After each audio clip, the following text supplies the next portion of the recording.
Welcome to the Misophonia podcast. This is season 7, episode 16. My name's Adil Ahmad, and I have Misophonia. Apologies for the short break.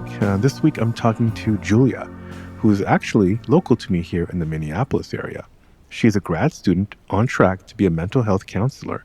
She has misophonia and has spent a lot of time thinking about miso from various angles. This is a really wide-ranging discussion. I'm surprised at how many things we covered. We talk about how the pandemic was really tough with her violinist roommates, occupational therapy, having ADHD, and being on the autism spectrum, her experience seeing exposure therapy performed on misos, her experience with medication, crano-sacrial therapy, HSP, EMDR, psychodynamic therapy, IFS, and I'm sure other things I'm forgetting. After the show, let me know what you think. You can reach out by email at hello@misophoniapodcast.com or hit me up on Instagram or Facebook at Misophonia Podcast. By the way, please do head over and leave a quick review or rating wherever you listen to this show. It helps move us up in the algorithms, which helps us reach more listeners. A few of my usual announcements. Thanks again for the incredible ongoing support of our Patreon supporters. If you feel like contributing, you can read all about the various levels at patreon.com/misophoniapodcast. And our book, Sounds Like Misophonia by Dr. Jane Gregory and I, is now out everywhere in the world. It was just released in the US on November 14th. I'm very excited. It's a self-help book based on Dr. Jane Gregory's research and clinical practice. And I know there's going to be many things in there that are going to help a lot of people. I'm really excited to have that out there. You can order it or find it and ask for it in any bookstore. This episode is also sponsored by the personal journaling app I developed called Basil. Basil is an app that provides AI-powered insights into your journal entries and guides you with new writing prompts based on those insights every day. You can even explore many different therapy approaches and philosophies. It's available on iOS and Android. Check the show notes or go to hellobasil, BASAL.com. All right, here's my conversation with Julia. Julia, welcome to the podcast. Good to have you here. Thank you. It's good to be here. Yeah. So, do you want to let people know kind of where you are roughly? Yeah, I live in Minneapolis, Minnesota. I've met up with you before, so Yep. that was fun. It was great to meet somebody in person, and cool to know that there's somebody in the area. There's a few of us. I mean, obviously you Yeah. have Sarah Byler, there's Yep. Mary Petrie. It's kind of a hotbed of misophonia people. So cool. Well, you want to tell us a little bit about kind of what you're doing these days? Yeah, right now I am a graduate student in a master's program for counseling at St. Mary's, Minnesota, University of Minnesota. Um, and I am eventually going to be a licensed therapist.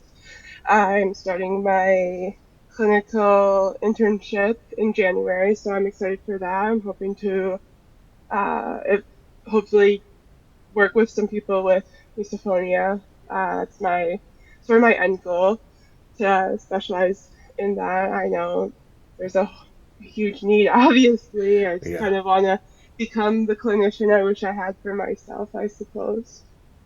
Yeah. Do you want to tell people, because, there's a bunch of people probably thinking about going this route, kind of like, um, maybe how do you got to the, like, what did you're in a master's, what did you do before that? And kind of like, what was the road to now? Sure. So I have my bachelor's in psychology too, so that was my college route. I didn't quite know back then that I was going to be a therapist. I kind of wanted to be a forensic psychologist for a bit. Um, and then I worked with kids to get experience to get into grad school, and then I was like, wait, I kind of like this. So kind of funneled me towards this route. And then even when I first went to grad school, I didn't quite think about working with people with misophonia because at that point, this was just last summer, 2022, I still was pretty hopeless for treatments for it. And I was like, there's no evidence-based treatment. It's not in the DSM. Um, so I guess we'll just wait around until research tells us what works. Right, right. uh, So it wasn't even on my radar until earlier this year. I found So Quiet. I revisited the podcast because I couldn't listen to it when you first came out with it. I was like, this is the coolest thing. But I was like, wait, I can't Mm, tolerate even like these noises right now. mm, Like it's too like wiggly in your ears sometimes. right. YouTube podcasts, that kind of thing. I can do TV um, just fine, but for some reason, I think it's just like a super close microphone and Yeah, uh, right. yeah. Um, Anyways, I found a whole lot more research that's been just exploding the last few years. Hmm. And not that it's anything that's like in the research is like, yay, we're gonna fix this tomorrow. It's not to that point yet, Right. obviously, but that got my momentum going. I found Sarah Bagler. I I met her. That was really cool. She's awesome. Um, and she kind of gave me the scope of where um, the clinicians that are treating it, where they're kind of thinking about it from. And then everything just kind of clicked for me. And then um, my own misophonia story started making a whole lot more sense with the way that she had explained it, thinking about it through a trauma lens too. Um, and then I was like, wait, I could do this too. Oh, yeah. So that's kind of my newest. I mean, it's always been a passion of mine, but I just never thought that we were anywhere close to having treatment for it. So, like, oh, why would I go into that? Uh, but there's a need and there is hope that I'm finally seeing. So, Yeah, no, yeah, that's awesome. Thanks for sharing that path. Yeah, I mean, like you said, you could be doing psychology in in your undergrad and still not know that you want to do it, but hmm there's still time to move into that space and learn yeah, about it. So, do you want to maybe yeah, that's great. I'd love to dive into a number of those points you made, but it might be good to just kind of hear about your misophonia story, kind of like where did yeah. it start for you? I first remember it in elementary school. I think around that like 8, 9 age that a lot of people talk about. My mom, she was pretty adamant with my siblings about their table manners, and I'm the oldest of us three, so I was just really observing like what she was telling them to do and why, and then I noticed, oh my god, like she would always tell them to chew with their mouth closed. And it didn't like I don't think it bothered me before that. And then that repetitive like chew with your mouth closed, and then I noticed like, oh yeah, that's nasty. Mm-hmm. um, and my sister, for years, she had these high heels. They were her favorite thing in the whole wide world. She wore them all around the whole house, and we didn't have carpet in the house at all, so it was just like Mm. heels Yeah, yeah, yeah. all day, every day at home, and they drove me bonkers. Right. And then eventually there were just more and more triggers kept coming, and it was like pretty. I mean, I wouldn't say it was ever like walk in the park manageable, but it didn't cause me real problems. I'd say like until high school, Mm. um, when it just started to kind of like rule my life. I isolated a whole lot in my room. I couldn't really tolerate being around any of my family members, so long as they were making any of these trigger noises. Um, and I found the term misophonia on Reddit in high school. I don't remember how quite old I was, but I was like, see guys, it's a thing. Mm-hmm. And they didn't care still. Mm-hmm. Mm-hmm. um, and putting yourself on the other side, I'm sure we've all thought about this, like how it feels to be told you're doing these normal human things wrong, Mm-hmm. or to just stop. Like, you can't stop breathing. Like we all know this. Right. Uh, so that I didn't have a very good time with my family trying to communicate my needs to them. But and I also didn't really understand it myself. I just, as we all knew, like right at the beginning, like, oh my God, I just can't do this. I'm gonna explode. Um, and then it got a little bit better when I went off to college, and I just didn't think about it as much. I didn't even realize it was less of a problem for me. Mm-hmm. Um, and looking back now, I can see that, oh yeah, it was because like the people closest to you tend to be the most intense. Their triggers are repetitive just over time. And, then eventually I got in a relationship with a long term partner that I'm still with today. And I'd say like a year or so into our relationship, um, which was still early college for me, she started to just so many triggers, and that was also right around the time of the pandemic starting that it started to get really bad again, and it was ruined my life. I lived in the noise canceling headphones, waterfall white noise just blasting all day every Mm-hmm. day. Don't want to think Mm-hmm. about what that could have done to my hearing, to be honest. Yeah, yeah, yeah. uh, but and I live in a duplex, and the neighbors, two of them, they're all really great people. But two of them were in graduate school with the violin. Right, I remember that you told me. Yeah, yeah. And I didn't think I was gonna survive because like all the practice rooms shut down, so they were just Yeah. playing at home, like however long graduate school violinists play, which is, I'll tell Mm-hmm. you, all day, every day, intermittently. But so that was really hard, and I tried asking them like if there was anything they could do to like play it less. I asked them to play in the garage, and that didn't work because I guess the air humidity for the violin Mm-hmm. wasn't good in the garage. Um, my therapist recommended I try to like hang rugs up on the walls and the doors. And I'm like, I don't even know how I would do that. It's just like anything to like dampen the sound because you could hear it in the whole house. Um, and then eventually it got to like kind of a breaking point for me, and I called it over text. I called it his shrieking violin, and that was like, oh Mm-hmm. wow, like my behavior is really being impacted by this. I need to really like do something about it.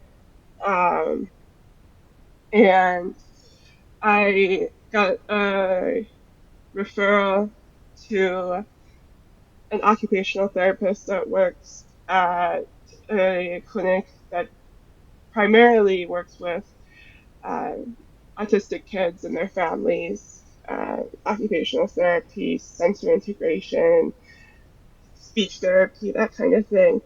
Um, and so I went to her, and she had me try this brushing protocol, Mm-hmm.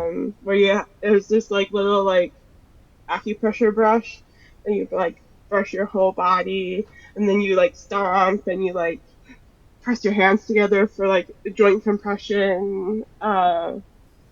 And that's her. She's like, it's supposed to like help integrate your senses, and they use that with a lot of um, kids on the spectrum, and it can be helpful. But I mean, we were just like throwing darts at a dartboard, right? Like Yeah. she was thinking about it through a sensory processing disorder lens.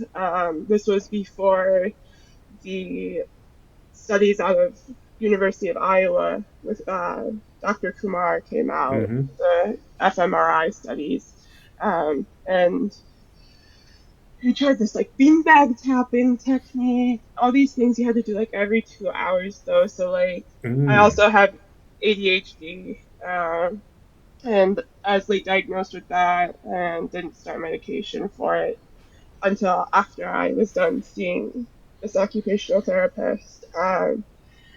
but she also did craniosacral therapy with me, which I don't know if it ever really helped with the misophonia back then. I think I was just having so much continuous hits to my nervous system with the violins and my partner who, we were in lockdown, we couldn't get away from each other. Right. Love her dearly, of course. And it was just really hard time. I don't think anything was going to be enough, to be honest. Yeah. Um, I stopped seeing her eventually, and I kind of like didn't have much hope anymore. And then I worked, got my first job out of college, first big girl job, working with kids with anxiety and OCD. We did exposure therapy with them. Um, and Which is what you do apparently for OCD. right. Exposure therapy, I mean. Yeah, Yeah. exposure and response prevention. Uh, and I was like, oh, maybe these people know something about misophonia, because my own individual therapist had originally wanted me to do an exposure hierarchy for my misophonia when I had first started seeing her, and something in me just like I was like, I don't Mm, know. Intuitively, this doesn't feel right. And I love my therapist deeply. I'm still with her today.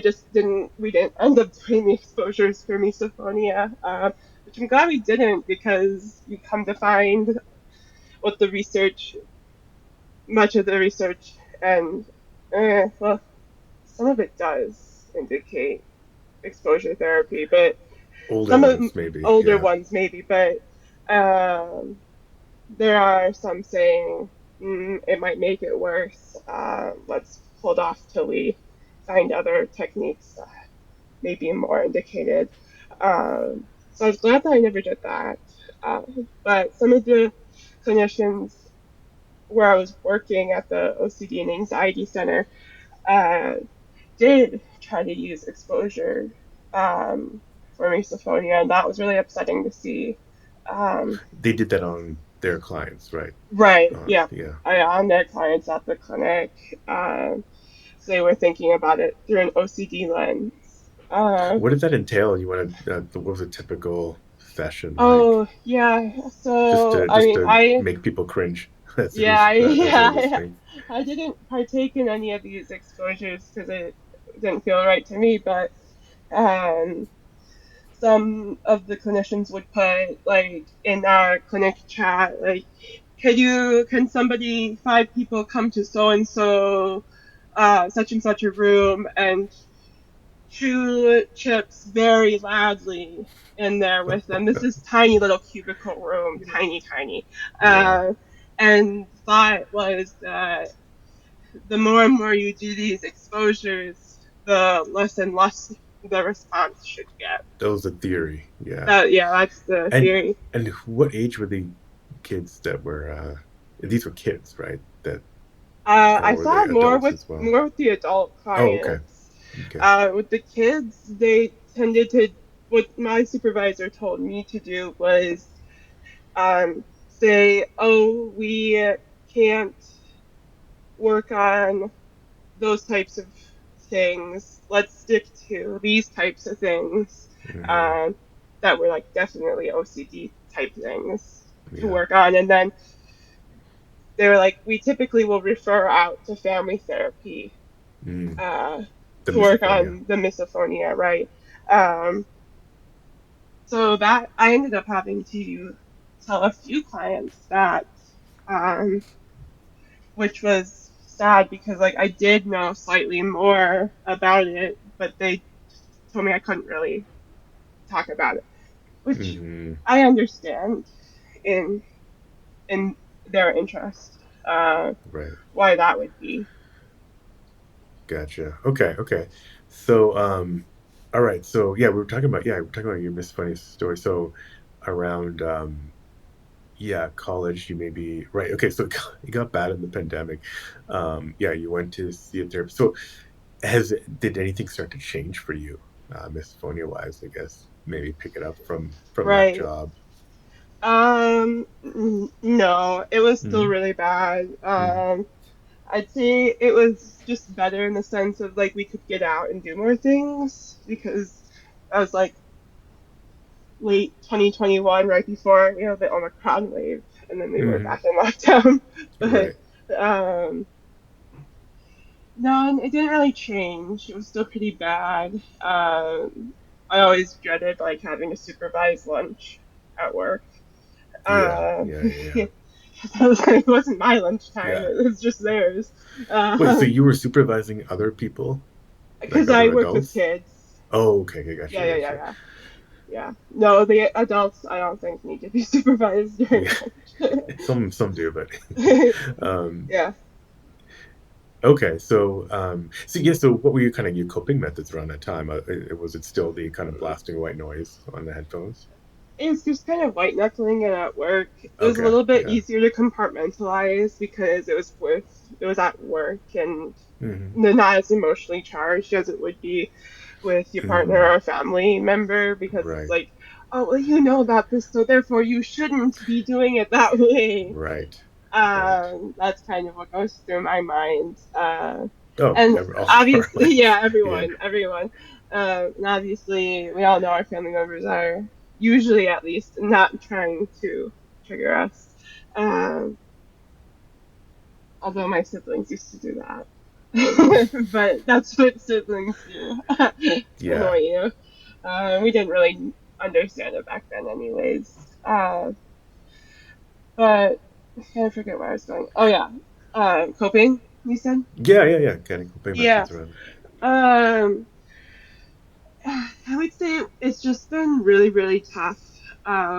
Up until I started learning more about it, reading the studies, and I did a few research projects in school so far about it, misophonia, to A, learn more myself, but B, also I want to spread the information as far and wide as I can and get my classmates in the know about it. Meeting you, meeting Sarah Beidler, I just really started to get the feeling some traction. I was the kindergarten running, learning a whole Yeah. lot, and even just those things, I would say helped because it was just like there was hope.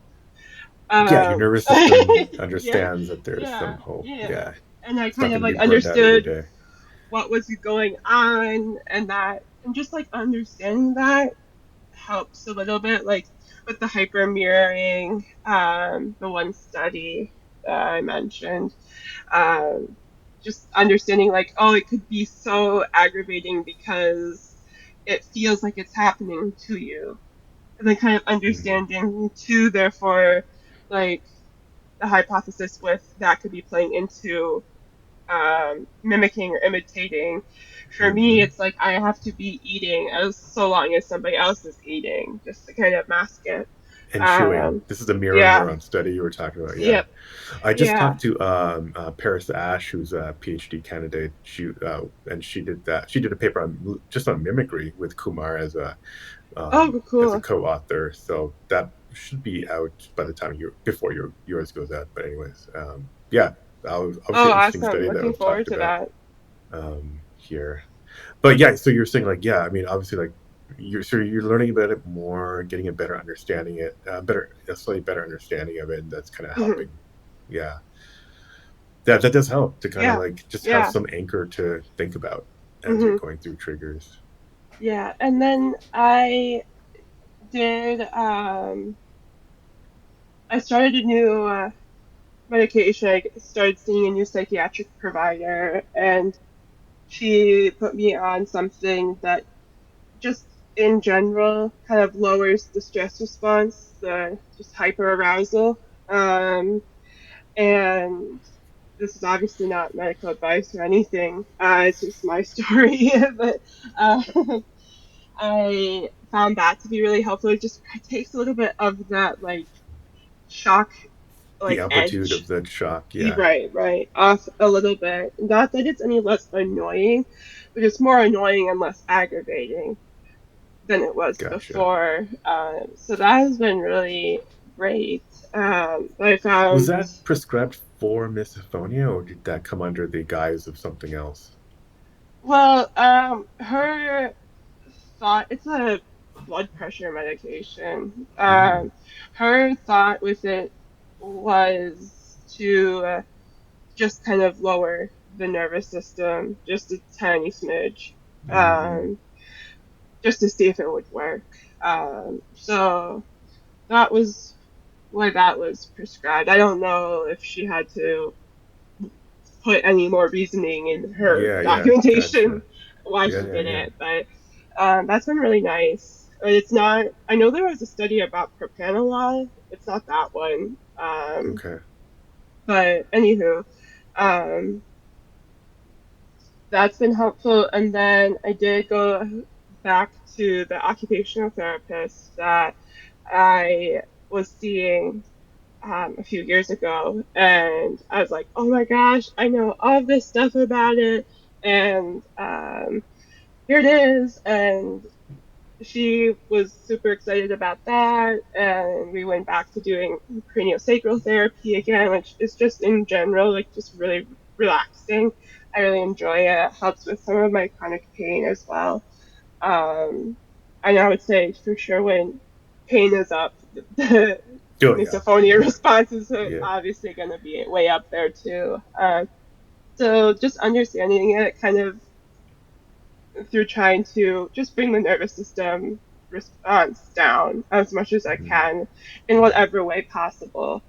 Mm-hmm. Um, not Multi-pronged necessarily, approach. right, Yeah, yeah, yeah. not necessarily being like, this is the treatment for my misophonia, but it's like, this is the treatment for my You were well-being. that you're Yeah, trying. Yeah, yeah, yeah, yeah. yeah. And I do use the pressure brush, though I think it's Willerbogger, something like that. The protocol.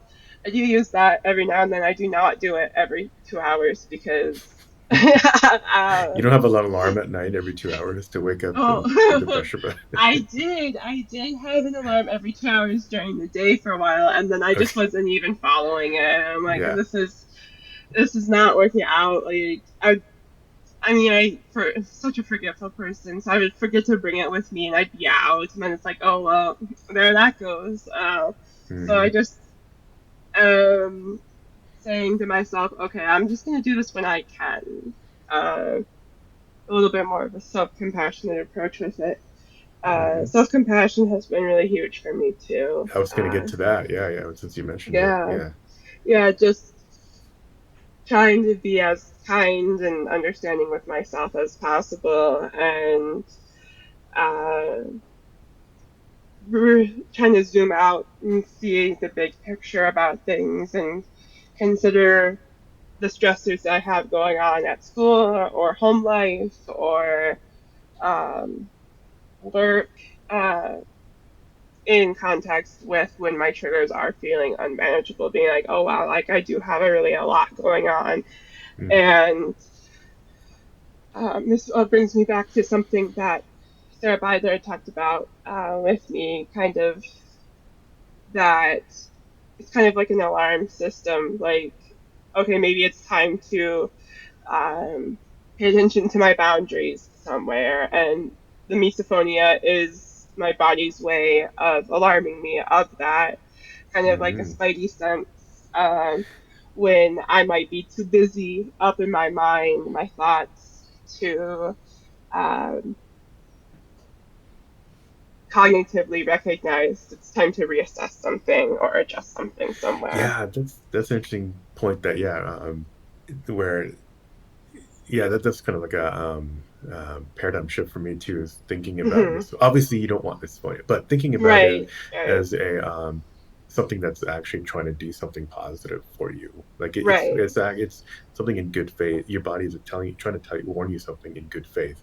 right. Now we can think of it as like, oh, why does it feel like something's about to kill me? Well, maybe it's part of your body that needs to just Yeah, you need to take yeah, attention to. And we haven't been able to interpret it properly, but yeah. maybe that kind of I Mm, just that just plays into the self-compassion, right? I mean, yeah, it's like yep, that thanking your too. body almost. So Yeah. obviously, Uh, I don't mean thanking for misophonia and being triggered, yeah, yeah, yeah, but obviously, yeah. they're thanking it for acting in good faith. It's not necessarily a defect, Hmm. you know. Right. yeah, just using that language with myself as much as possible has been hugely helpful too. I'm not like don't not considering myself misophonia free by any stretch of the imagination yet. Or I just say yet. I didn't give up hope.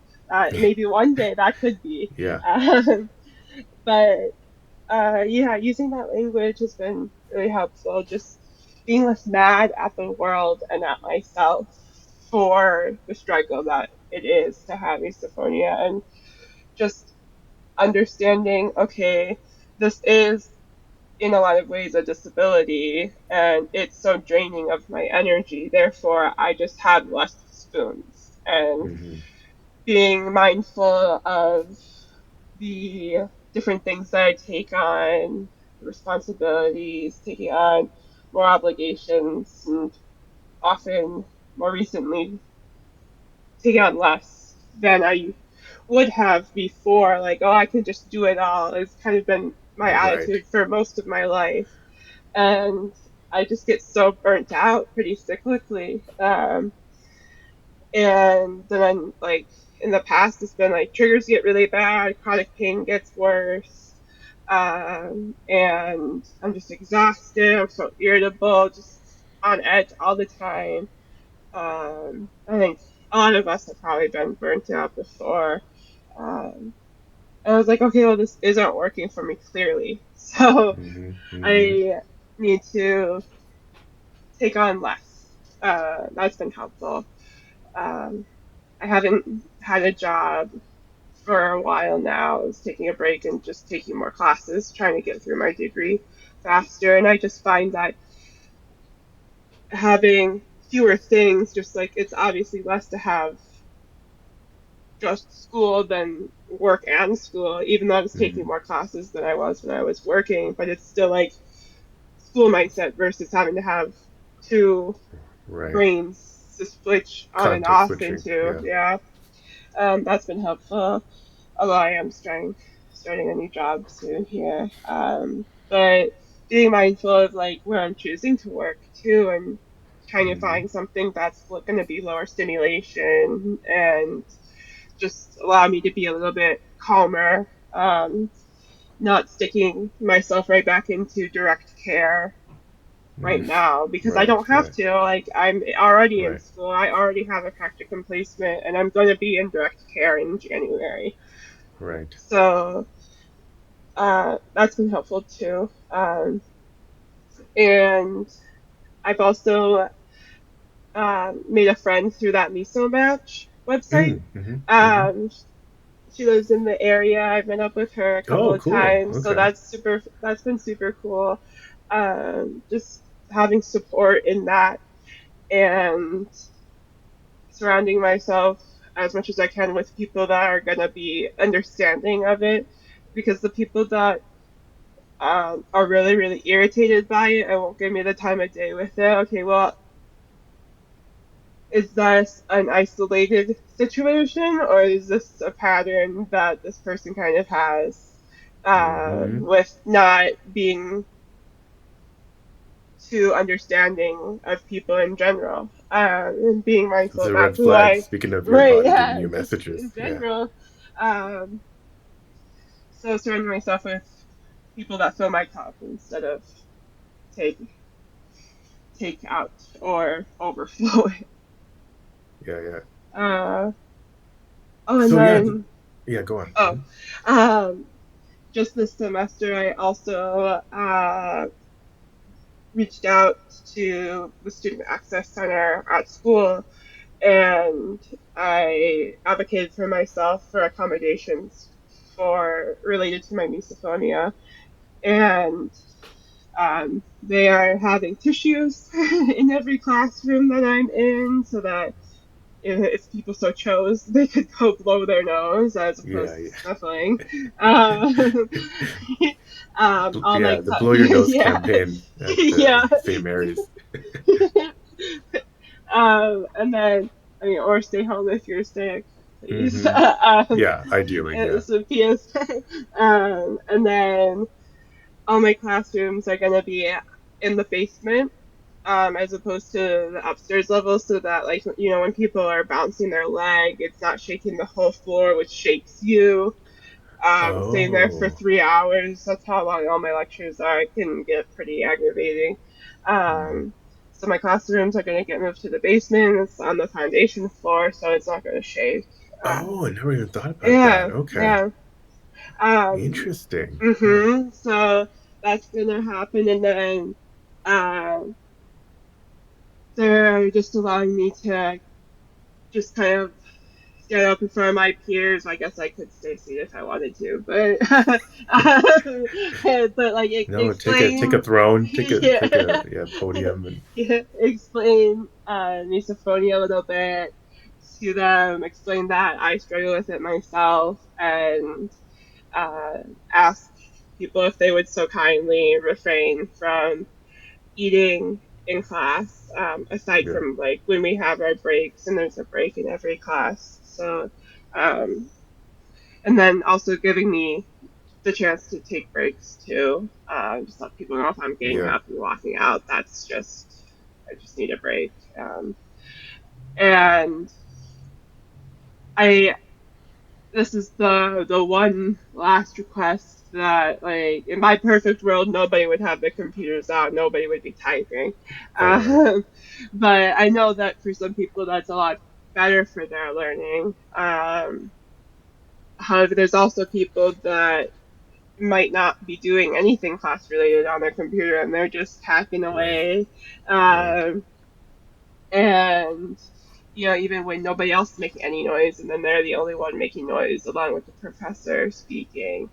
Um, so just ask people if they could type as little as they can, Mm-hmm. unless Mm-hmm. you're really taking notes. And like I totally understand that, like, for some people that really is just better for them, and I'm not asking them to stop altogether.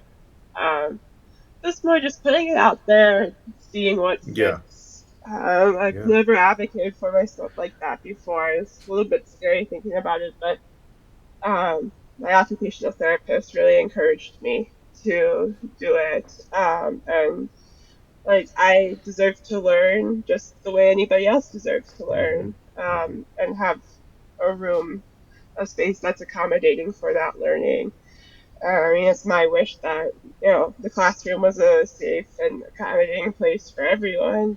It's Mm-hmm. unfortunate that it's not that way, uh, but just gonna try and advocate for myself and Yeah. see how that goes. That's great. Yeah, I'd love to hear how that goes and how that works out. Obviously, yeah, everyone listening, I'm sure, would be curious too, and Yeah. is totally behind you. Um, yeah, so yeah, you mentioned so yeah, one thing want to mention, yeah, you we were talking a little bit before. I mean, you have other, some other conditions, and you recently got a diagnoses. Mhm. And do you want to talk about some of the other things going on and how you Yeah. feel like misophonia fits in the context of Yeah. them? Um, so I started wondering if I had ADHD several years ago. I first got assessed for it at the end of my freshman year. They were like, "Oh, you're just depressed and a little anxious." Uh, Yeah. I think that's the story that a lot of people get when they go get assessed for it. And it's not that everybody that gets assessed for it does have ADHD, but there's just these same struggles that I've had my own whole life, and that they just went unnoticed. And my brother was diagnosed when he was young, so I'm like, it's in my family already. Like, I can't pay attention with crap, and it's not just trigger related. Um, and I like get a new hobby every way more Oh, often you than I too? probably should. Yeah, Wow. and then Yeah. they go to the hobby graveyard to die after Yeah. a We few should compare our weeks, few hobby days. graveyards. Yeah. Yeah. uh, One We could thing open a that cemetery. Yeah. Go on. Sorry. we should. A lot of money goes to Yeah. die. uh, one consistent hobby though that I've had that I also find helpful in regulating in general my well-being, but also I think for my misophonia too is pottery. Uh, I have a wheel in my garage, and I mean it's been so hot over the summer, so I haven't done much of it, but Yeah. um, just that proprioceptive input with the clay, pushing it, pushing back on you. It's just super meditative and really calming for me. And just like I said, anything I can do to regulate my nervous system is helpful. So that is one enduring interest of mine. Yeah. Yeah. That's awesome. Yeah. Yeah, ADHD, that was diagnosed, I guess, reassessed actually twice. I had three assessments. And the second one, I had too much other stuff going on in my life for them to rule in ADHD Mm. with complete confidence. Um, so I understand why they didn't rule it in at that time.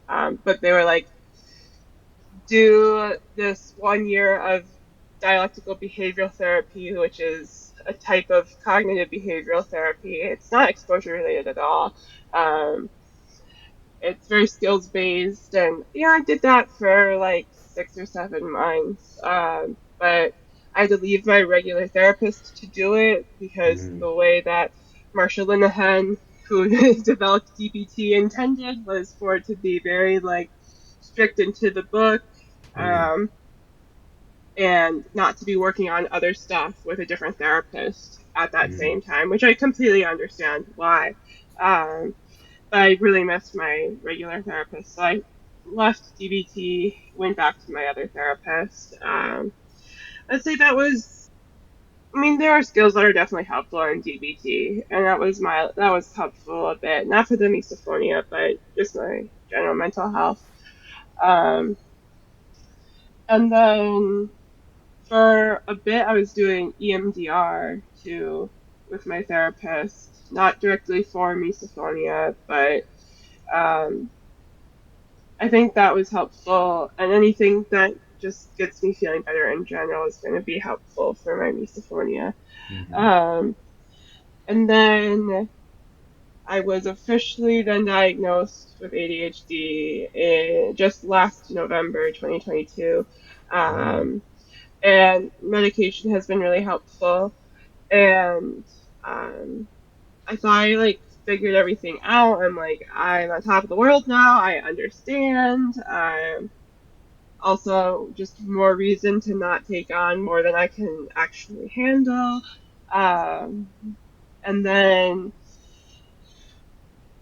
a couple of months ago, I started reading Unmasking Autism by Devin Price. And I was like, hold on, a lot of this is a lot of this is resonating Yeah. with that like high masking autism, those traits. And I have always just felt like a little bit like different, I guess, than a lot of the people around me. I always kind of had a little bit of a hard time making friends growing up and such. Um, so I brought it up to my therapist, and then she did kind of a deep dive into like developmental history, and I took some assessments. There's like the CAT-Q, which is about masking traits in autism, and um, then a few other just like ones I found online, and they were all showing like high possibility of being on the spectrum. So brought those to her with the developmental history. She's like, yeah, I definitely think you're autistic, and this was just like 2 weeks ago that I got that diagnosis, Mm. which has just been also in general making a lot make sense for me. I was always very sensory sensitive growing up. I like refused to wear pants as a child. I Mm-hmm. would only wear my denim dresses. That was all. I actually have a tattoo of that dress now, which I got a Wow. year ago Okay. before I even like was thinking about autism. So I just was Yeah. like, haha, my denim dress. What if I got that? um, uh, And I was always a really picky eater growing up. Um, Pretty stuck on my routines. My mom she ran a pretty tight ship. So there was a lot of routine just built into my everyday. I come home from school, which is a routine, back to at Mm-hmm. home, which is a routine. So the masking, I just kind of it just never got um, caught that maybe I was on the spectrum. And life just got a lot. I mean, for anybody who, leaves home to be an adult, life is hard. Mm-hmm. Um, Mm-hmm. but life was really, really hard. I was having a hard time adjusting. I could not keep the same sort of sets routine or anything that my Mm-hmm. mom had because like the ADHD and autism traits are kind of battle with one another, but Mm-hmm. Mm-hmm. um, I have them both. They definitely show up for me, and just yeah, very sensory sensitive. So that, along with the misophonia, makes a lot of sense for me. And And would you definitely like, for people who mhm, are asking about is it autism or does it have to do with autism? mhm. How do you kind of think about them differently, or yeah, how do you Oh, contrast them? sure, sure. It's definitely different for me. For instance, lights, especially fluorescents, bright fluorescents, they're just way too bright. The white I Mm-hmm. can't tolerate. I can hear the humming of electronic things.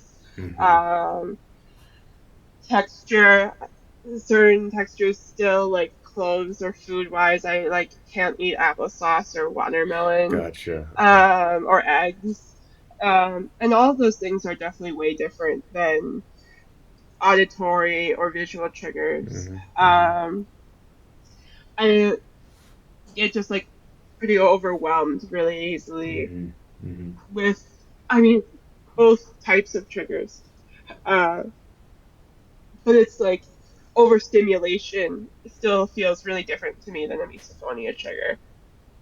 What about HS? Did we talk about HSP at some point, like Oh a yeah, highly yeah, sensitive yeah. person? Yeah. Yeah, that was what I was that's what I really identified with, especially before I started reading Unmasking Autism. Yeah. And I still think, I mean, I am a highly sensitive person, Yeah. and I have a lot of those types of traits too. But for me now, it's just kind of all blurring together, just as neurodivergent. Yeah. Um, Yeah. yeah. Uh, Yeah, I definitely identified a lot with that though when I first heard about that, and I was talking to Sarah Beidler about that, Yeah. which resonated how she was describing Yeah. Did you so you did mention EMDR briefly. Was there it. Hmm. I just I think usually used for trauma. Yeah. Was there trauma, were there trauma events was your Hmm. experience targeted towards some kind of events? Yeah. So You don't have to I. like describe the event. I'm just Yeah. Yeah. Yeah. in Yeah. Yeah. general just wondering Yeah. if Yeah. I consider mostly myself just having developmental trauma. mm, Um. Just those little T's over time that build up. There's not yeah, been any really huge event that yeah, like qualifies me as with PTSD specifically. right, right. Um, but um, I mean, there was so many things that we were going to touch on. We just didn't get to them all. We recently did go back to doing EMDR work, but it was so recently that we only had a few sessions of it before I was like, wait, am I autistic? And then Yeah, that took yeah, up some time. yeah, um, yeah, yeah, so absolutely. Yeah. we'll get back into it, but just kind of we're gonna take it from a standpoint of still trying to downregulate that nervous system in general. Hmm. And my therapist is pretty psychodynamic based too. So we're not even on the bilateral stimulation part of EMDR yet, or the resourcing that happens before. I know that's a stage of EMDR, but right now we're doing um, this technique where like I invite all the like parts of myself like into this meeting room, and we're putting them in conversation with each other uh, to kind of like get everything on board kind of before diving in. So some of them were like um, trauma based things. Um, and it's not IFS, internal family I was going to ask you, that systems. sounds a little bit like Yeah, IFS, yeah, but it's it not does. quite. It It's, does. yeah. It does. And I was considering starting internal family systems therapy.